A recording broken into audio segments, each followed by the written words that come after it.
Hi everyone, welcome to What Do You Think?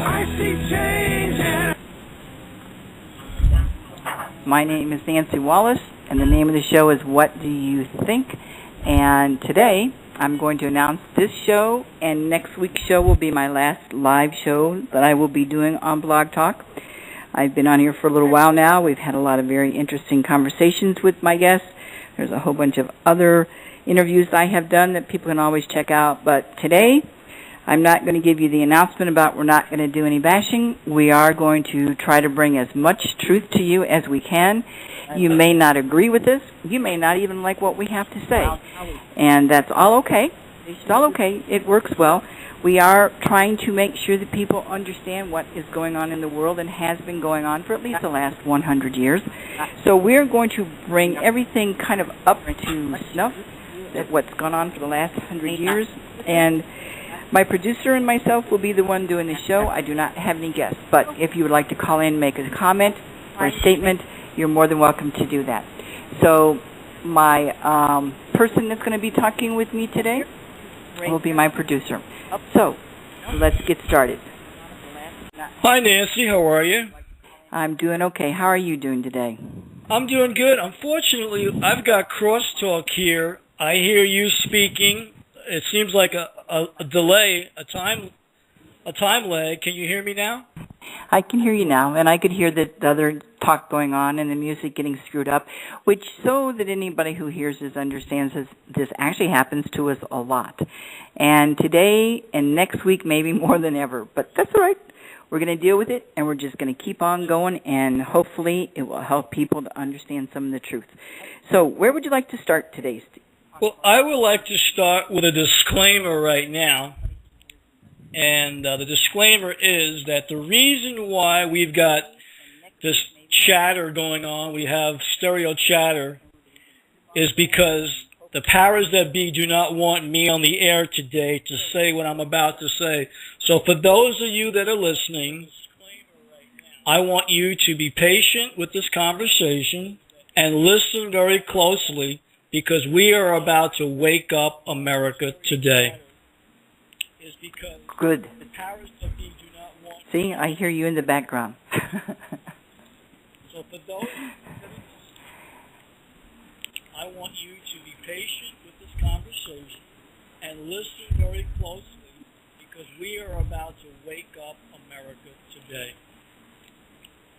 So Nancy, what I'm going to do, I'm going to do the next decade, and after I get done with the 1930s, then you can speak, and that way the listener will be able to hear this and understand this, even though we've got shenanigans. Okay. 1930s. Adolf Hitler sent George Herbert Scherf, Sr., an illegal German immigrant who went to work for the world's greatest inventor, Nikola Tesla. He brought his son, George H. Scherf, Jr., with him to work at Nikola Tesla's laboratories. His name is known to you as George Herbert Walker Bush.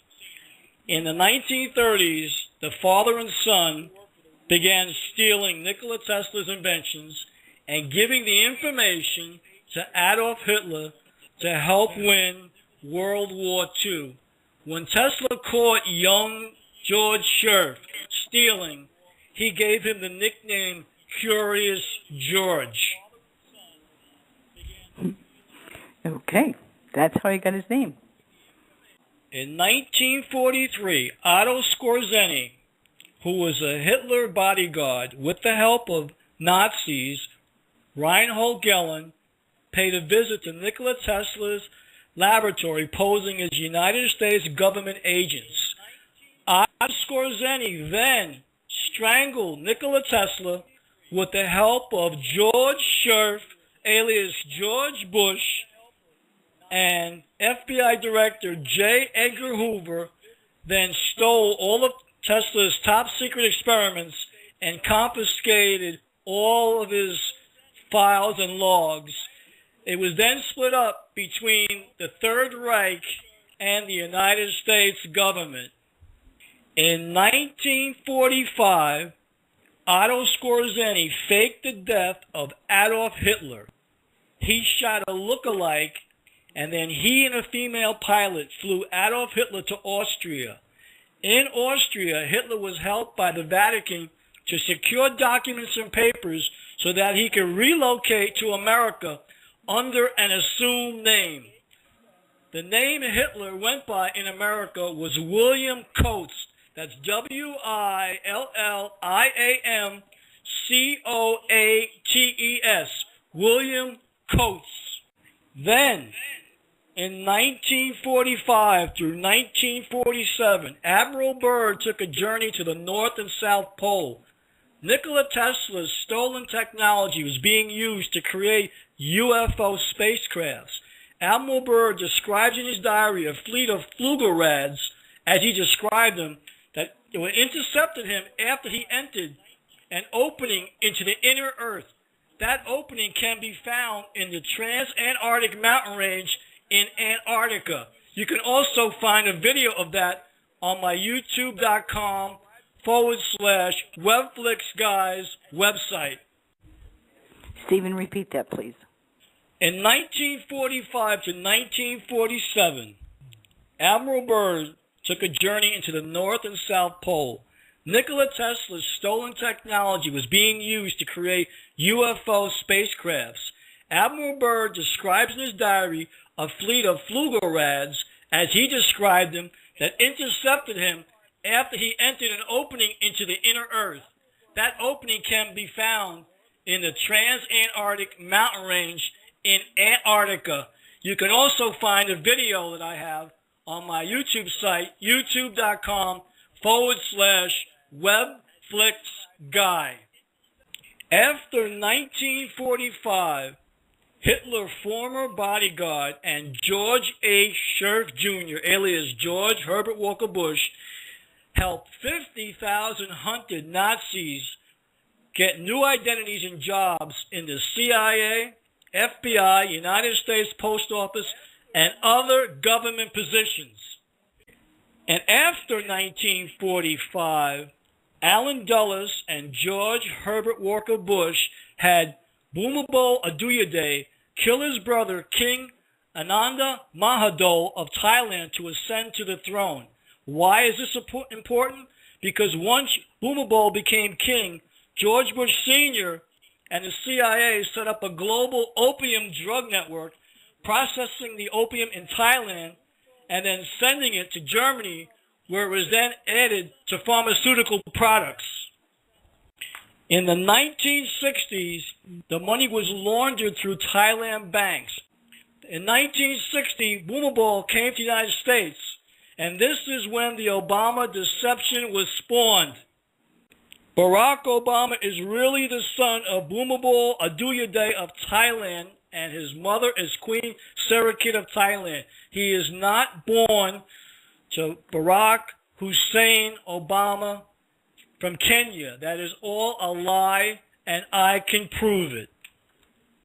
In 1960, John Kennedy was trying to dismantle the FBI and CIA and the drug running from Southeast Asia because George Bush and the others were trying to make all the Americans drug addicts. In 1963, George Bush Sr., the CIA and Secret Service assassinated John F. Kennedy. There are photos of George Herbert Walker Bush minutes after the assassination in front of the Texas Book Depository.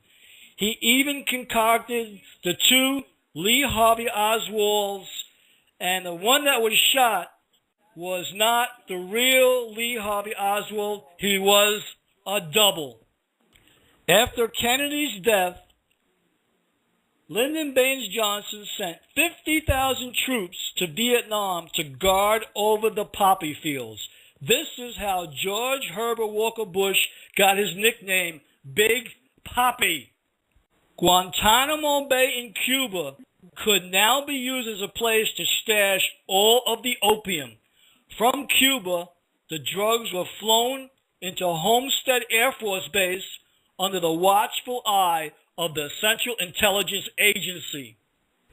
The 1960s was an era filled with assassins. It was a CIA covert operation called Operation Chaos that killed most all of our leaders. Oh, there's not an echo. Here we go. Oh, here it comes. The 1970s, drugs became a major problem for the youth in America, thanks to George Herbert Walker Bush and the CIA. Nope. They're hoping we don't get through this.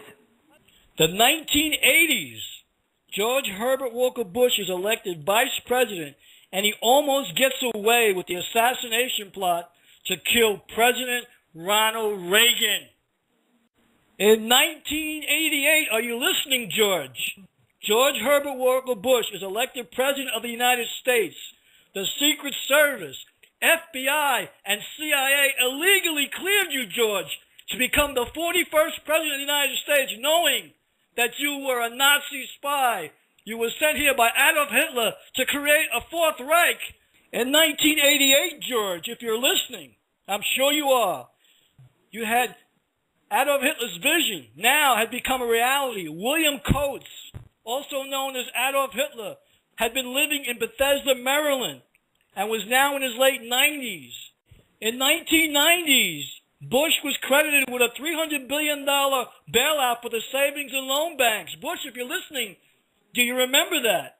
Most of the money was sent to Thailand and laundered by you to Bhumibol Adulyadej, Barack's father, when you stole the $300 billion in a supposed bailout of the Savings and Loan Association.